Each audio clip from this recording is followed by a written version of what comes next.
Hello friends, இன்னைக்கு ஒரு டேஸ்டான எண்ணெய் கத்திரிக்காய் காரக்குழம்பு என் ஸ்டைலில் எப்படி செய்யறதுந்தாங்க பார்க்க போகிறோம். இது சூடான சாதத்தில் போட்டு சாப்பிடும்போது ரொம்பவே டேஸ்ட்டாக இருக்கும். அது இல்லாத இன்னைக்கு குழம்பு வச்சுட்டு நாளைக்கு சாப்பிடும்போது டேஸ்ட்டே வேறு லெவலில் இருக்குங்க. வாங்க வீடியோக்குள்ளே போகலாம். வீடியோக்குள்ளே போகிறதுக்கு முன்னாடி நம்ம சேனலை சப்ஸ்கிரைப் பண்ணுங்கள். இதுக்கு ஒரு வானல் வச்சுக்கலாம். வானலில் ஒரு 2 ஸ்பூன் ஆயில் ஊற்றிக்கலாம்.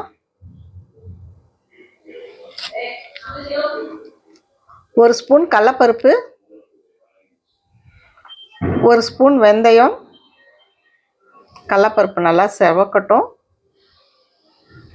கிளறி விடலாம்.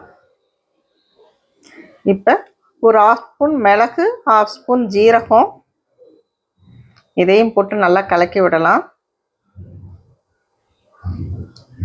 ஒரு ஸ்பூன் எள்ளு, கருப்பு எள்ளு போடும்போது டேஸ்ட்டே வேறு லெவலில் இருக்குங்க. அவ்வளோ டேஸ்ட்டாக இருக்கும். எள்ளையும் போட்டு நல்லா வறுத்து எடுத்துக்கலாம்.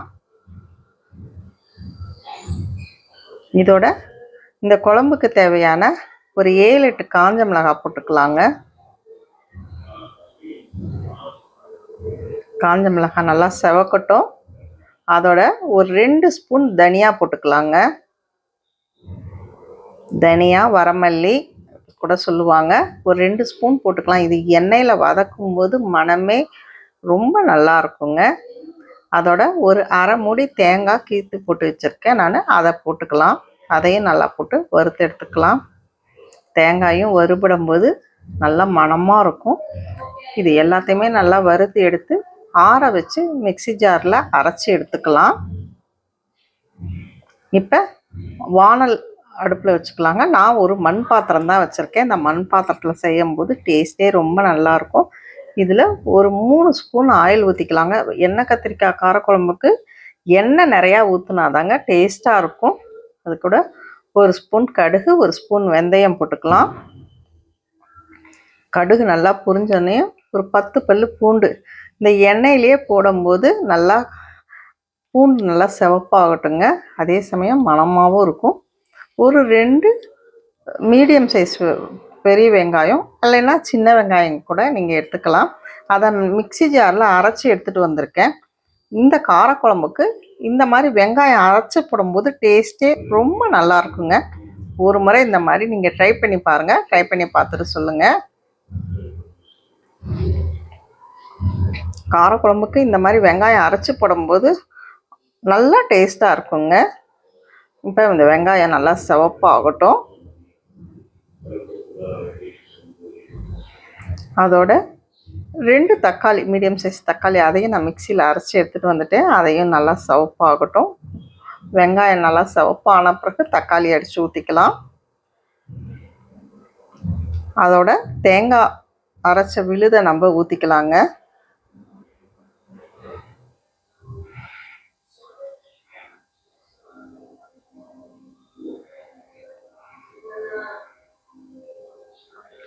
மிளகாய், மல்லி, தேங்காய் எல்லாம் அரைச்சி எடுத்துகிட்டு வந்தீங்களா, அதை ஊற்றிக்கலாம்.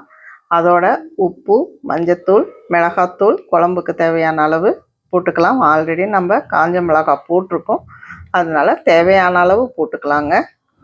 இப்போ இன்னும் ஒரு வானலில் கத்திரிக்காயை 4 நாளாக எக்ஸ் மாதிரி கட் பண்ணி நல்லா எண்ணெய் கத்திரிக்காய் காரக்குழம்புன்னு சொல்கிறோம். கொஞ்சம் எண்ணெய் தாராளமாக ஊற்றினா தாங்க டேஸ்ட்டாக இருக்கும். எண்ணெயிலேயே நல்லா வதக்கி எடுத்துக்கலாம். இந்த மாதிரி முழுசாக போடும்போது நல்லா டேஸ்ட்டாக இருக்கும். நீங்கள் சின்னதாக இருந்தாலும் உங்கள் வீட்டில் போட்டுக்கோங்க. இப்போ குழம்பு கொதிச்சுட்டு இருக்குது. இதுக்கு தேவையான அளவு புளியை ஊற்றிக்கலாங்க. நான் பெரிய நெல்லிக்காய் சைஸ் புளி கரைச்சி வச்சுருக்கேன், அதை ஊற்றிக்கிட்டேன்.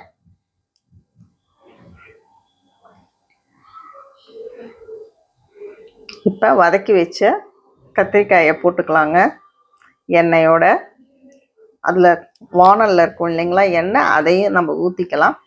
இப்போ மூடி வச்சு ஒரு 10 நிமிஷம் கொதிக்கட்டுங்க. இந்த பச்சை வாசனையெல்லாம் போகட்டும்.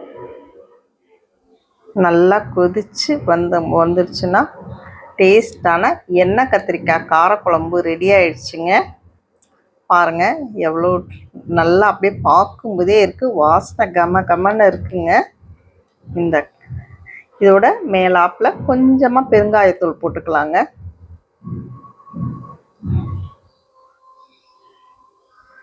மேலாப்புல கொஞ்சமாக நல்லெண்ணெய் ஊற்றிக்கிட்டோம்னா இன்னுமே டேஸ்ட்டு அதிகமாக இருக்கும். இப்போ லாஸ்ட்டாக இறக்கிறதுக்கு முன்னாடி எண்ணெய் ஊற்றிக்கலாம். பாருங்கள், அந்த எண்ணெய் மிதங்கி வருது பாருங்கள்.